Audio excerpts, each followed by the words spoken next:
বহুল আকাঙ্ক্ষিত জাতীয় নির্বাচন গড়ানোর বাকি আর মাত্র 9 দিন।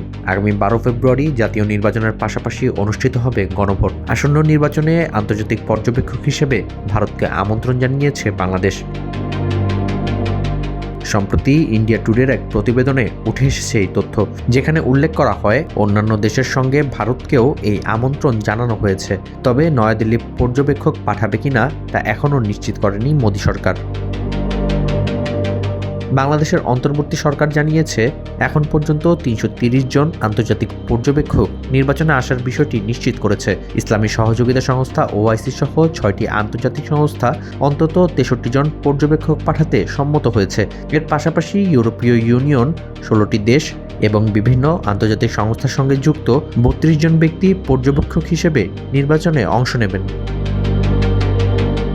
এর আগে প্রধান উপদেষ্টার প্রেস উইং এক বিবৃতিতে জানায়, আসন্ন নির্বাচনে আন্তর্জাতিক পর্যবেক্ষকের সংখ্যা আগের নির্বাচনের তুলনায় দ্বিগুণেরও বেশি। 2018 সালে একাদশ জাতীয় সংসদ নির্বাচনে 158 জন, দশম জাতীয় সংসদ নির্বাচনে 125 জন এবং নবম নির্বাচনে মাত্র 4 জন আন্তর্জাতিক পর্যবেক্ষক ছিলেন।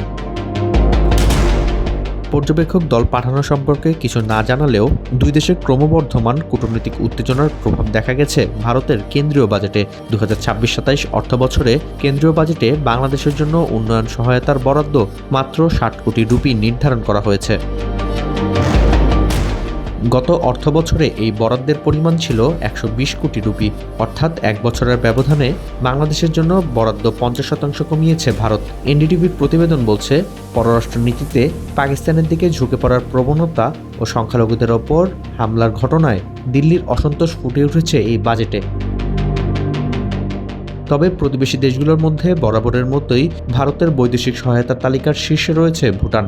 এবারের বাজেটে ভুটানের জন্য বরাদ্দ বাড়িয়ে 2289 কোটি রুপি নির্ধারণ করেছে মোদি সরকার।